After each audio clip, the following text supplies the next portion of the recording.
Hello बच्चों, Devganga online coaching classes के अंदर आपका फिर से स्वागत है। और आज हम कवर करने वाले हैं किरचॉफ के नियम और इसके न्यूमेरिकल्स। काफ़ी लोगों की डिमांड थी कि भाई सर किरचॉफ का नियम समझने में काफ़ी प्रॉब्लम आती है, और मैं जिस स्कूल में पढ़ाता हूं उन बच्चों को भी ऐसा लगता है कि किरचॉफ का नियम सर डिफ़िकल्ट है, इसके कुछ न्यूमेरिकल्स करवाइए, इसको कुछ आप समझाइए अच्छे तरीके से। तो उस प्रॉब्लम को देखते हुए हम आज किरचॉफ के नियम को करने वाले हैं और इसके कुछ न्यूमेरिकल्स को कवर करने वाले हैं, जो कि बहुत आसानी से स्मूथली आप लोगों को समझ में आ जाएंगे। बस आपको लगातार वीडियो को देखते रहना है, और इसके बाद में आप जितने भी न्यूमेरिकल सॉल्व करोगे, ये फंडा अप्लाई करोगे, तो आप आसानी से वो न्यूमेरिकल से सॉल्व कर पाएंगे। तो किरचॉफ बाबा ने जो नियम दिए थे वो दो दिए थे, उन दोनों नियमों की बात कर लेते हैं, है ना।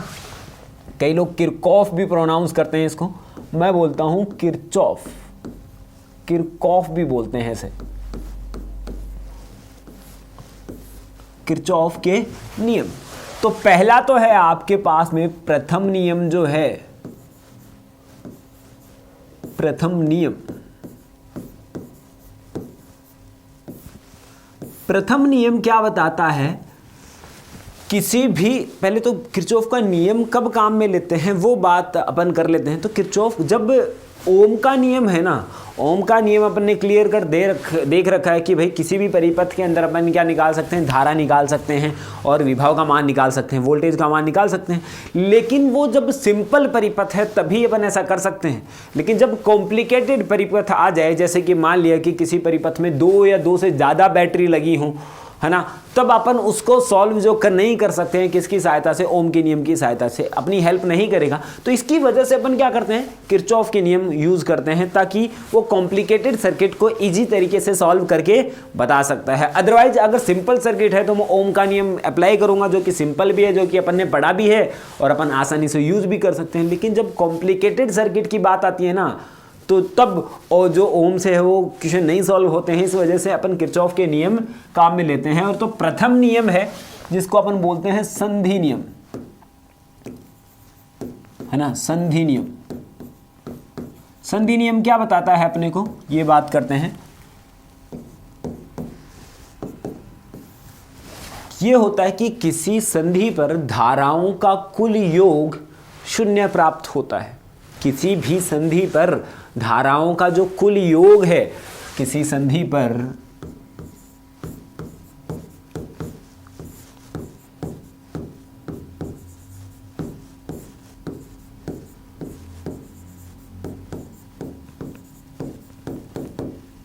धाराओं का कुल योग 0 प्राप्त होता है।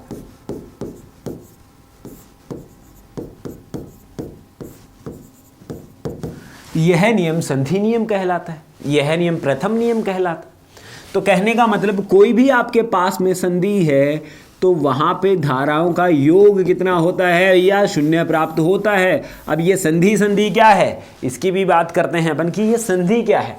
ठीक है, बात करेंगे, अभी समझ में आएगी बात। तो अभी तो क्या है, आपके पास में कोई भी आपके पास में संधि है, यानी कि जहां पर आपके पास में, चलो बाद में ही क्लियर करूंगा, तो धाराओं का कुल योग ये होता है। तो अब एग्जाम्पल से क्लियर करते हैं इसको, कि भाई मान लेते हैं कि भाई आपके पास में एक तार है और उसके अंदर प्रतिरोध लगा हुआ है R1, और ये यहां तक जा रहा है बिंदु O तक।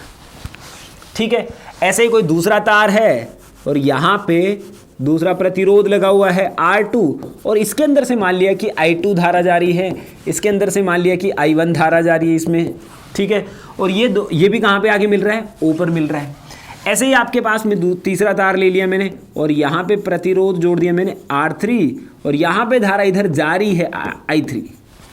और ऐसे ही मैं लेता हूँ यहाँ पे प्रतिरोध ले लेता हूँ मैं R4, और ये धारा जा रही है I4। और ऐसे ही अगर मैं लेता हूं यहां पे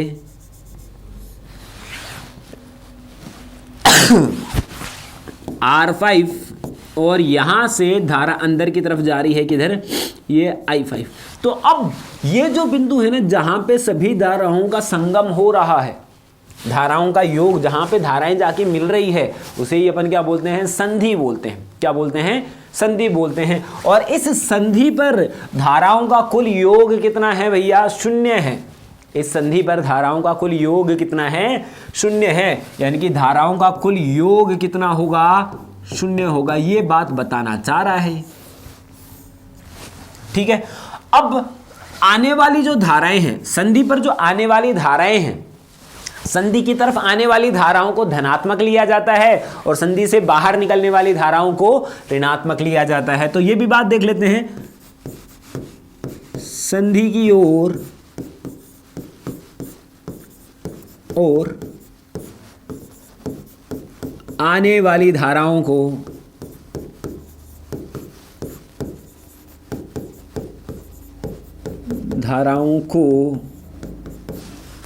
धनात्मक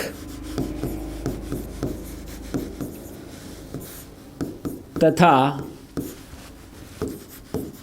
संधि से बाहर निकलने वाली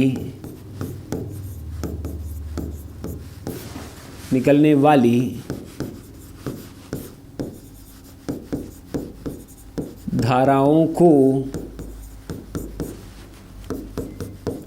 ऋणात्मक, कैसा? ऋणात्मक लिया जाता है,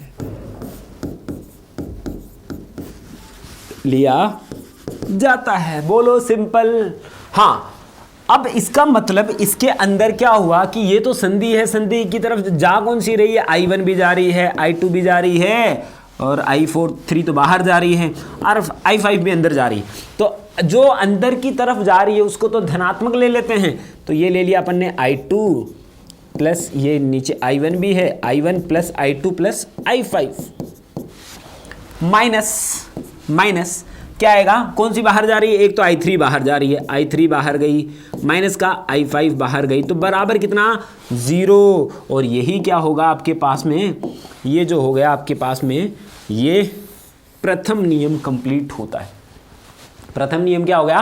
कंप्लीट हो गया। यानी कि किसी भी संधि पर धाराओं का कुल योग है वो कितना होता है? शून्य प्राप्त होता है। और आने वाली धाराओं को अपन क्या लेते हैं? धनात्मक लेते हैं और जाने वाली धाराओं को ऋणात्मक लेते हैं। तो ये बात अपन ने प्रथम नियम के अंदर देखी। अब इसका बहुत फेमस क्वेश्चन जो कि बहुत बार आता है एग्जाम में, आपको देखने को मिलेगा ही मिलेगा, कंफर्म है, ये मिलता ही मिलता है, अधिकांश टाइम आपको ये मिल जाएगा कि भाई एक आपके पास में इस प्रकार से है कि भाई एक वायर है, इसके अंदर से ये मान लिया कि 2 एम्पियर करंट गया इधर, ठीक है, और इधर गया है 5 एम्पियर करंट, और यहाँ से इधर गया है 1 एम्पियर करंट, और यहाँ से फिर से गया है 4 एम्पियर करंट, और यहाँ से इधर गया है 3 एम्पियर करंट, और यहाँ से आपके पास में गया 2 एम्पियर करंट।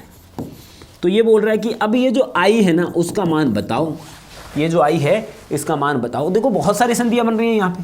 आने वाली धाराओं को अपन धनात्मक, जाने वाली धाराओं को ऋणात्मक लेंगे। तो भैया यहाँ पे पहले तो इस संधि की बात कर लेते हैं। इस संधि पर कितनी धारा जा रही है? 5 जा रही है, और ये जा रही है 2, दोनों जा ही रही है, अंदर की तरफ आ रही है, तो दोनों को जोड़ देंगे तो 2 प्लस 5 कितना? 2 और 5 कितना हो गया? 7। तो यहाँ तक तो कितना आया? 7। अब ये 7 धारा जो है, 7 एम्पियर धारा, वो आगे की तरफ बढ़ती है, तो आगे कितना है? 1 एम्पियर निकल गई, बाहर निकल रही है, बाहर की तरफ जा रही है, तो उसको अपन माइनस कर देंगे। तो यहाँ पे कितना बच गया? 6 एम्पियर। कितना बच गया?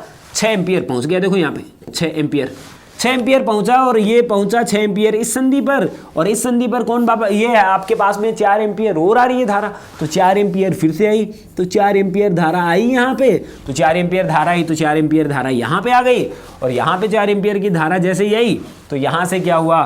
टोटल धारा कितनी हो गई? 10 एम्पियर। अब 10 में से 3 गई इधर, तो यहाँ कितनी बच गई? 7। क्या यहाँ पे कितनी बच गई? 7। और 7 में से 2 चली गई इधर, तो यहाँ पे कितनी आई? 5 एम्पियर। यानी कि आई का जो मान पूछा था वो कितना आया है? 5 एम्पियर प्राप्त हुआ है। बात समझ में आ रही है ना? चलो एक और क्वेश्चन देते हैं आपके लिए, ताकि आप इसको अच्छे से समझ पाएं कि किस प्रकार से ये काम होता है।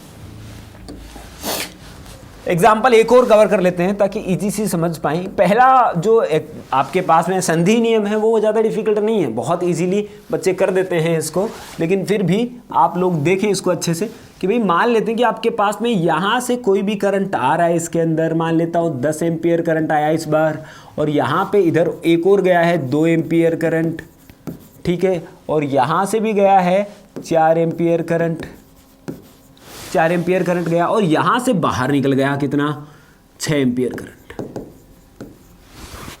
ठीक है बात, और यहाँ से एक और बाहर निकल रहा है 2 एम्पियर करंट, ठीक है, यहाँ से एक अंदर आ रहा है 3 एम्पियर करंट। तो आपको बताना है कि भाई ये I का मान कितना है, कहीं पे भी पूछ सकता है। तो भाई यहाँ पे आप देखो, वापस आते हैं इसकी तरफ, अपन यहाँ से शुरुआत कर रहे हैं, तो 4 भी इधर आ रहा है, 2 भी इधर आ रहा है, 10 भी इधर ही आ रहा है संधि की ओर। तो भाई यहाँ से आया ये 4 और 2 आते हैं, तो यहाँ पे कितने बन जाएंगे, 6, और 6 आगे बढ़ता है और एक और आ जाता है 10, तो यहाँ पे कितना प्राप्त हो गया, बोलो 6 और 10 16, तो 16 में से 6 भाग लिया इधर, ठीक है, तो यहाँ पे कितना बच गया, 10 एम्पियर बचाना रे बाबा। तो 10 एम्पियर यहाँ पे बच गया, 10 में से ये 2 निकल गया इधर ना, तो 10 में से 2 इधर निकल गया, तो यहाँ कितना बचा, 8 बचा, 8 में 3 फिर से आ गया, 8 3 फिर से क्या हो गया, 11 एम्पियर करंट यहाँ पे अपने को प्राप्त होती है। तो इस प्रकार से अपने को जो प्राप्त हुआ है वो क्या हुआ है, 11 एम्पियर का करंट प्राप्त हुआ है। बोलो राइट, राइट है ना। तो इस टाइप से अपन ने क्या किया, किरचॉफ का प्रथम नियम अपन ने काम में लिया। अब अपने को ये बात बतानी है कि जो किरचॉफ का प्रथम नियम है ना, किरचॉफ का जो प्रथम नियम है वो किसके सिद्धांत पे काम करता है। काफी बार ये क्वेश्चन पूछा जाता है, भाई क्या संरक्षित हो रहा है यहाँ पे, आवेश, आवेश जितना जा रहा है उतना आ रहा है। तो यानी कि मैं बोल सकता हूं कि किरचॉफ का प्रथम नियम, किरचॉफ जैसा मैं लिखता हूं, किरचॉफ भी लिखते हैं इसको, लेकिन किरचॉफ का प्रथम नियम, प्रथम नियम किसके संरक्षण पे, आवेश के संरक्षण के सिद्धांत पर कार्य करता है। किसके सिद्धांत पे काम करता है भाई, आवेश के संरक्षण के सिद्धांत पे कार्य करता है। बोलो बात याद रह जाएगी ना, बोलो हाँ। तो यहां से अपने पास में क्या हुआ कि किरचॉफ का प्रथम नियम अपने पास में कंप्लीट होता है, ठीक है। तो किरचॉफ का प्रथम नियम अपन ने देख लिया।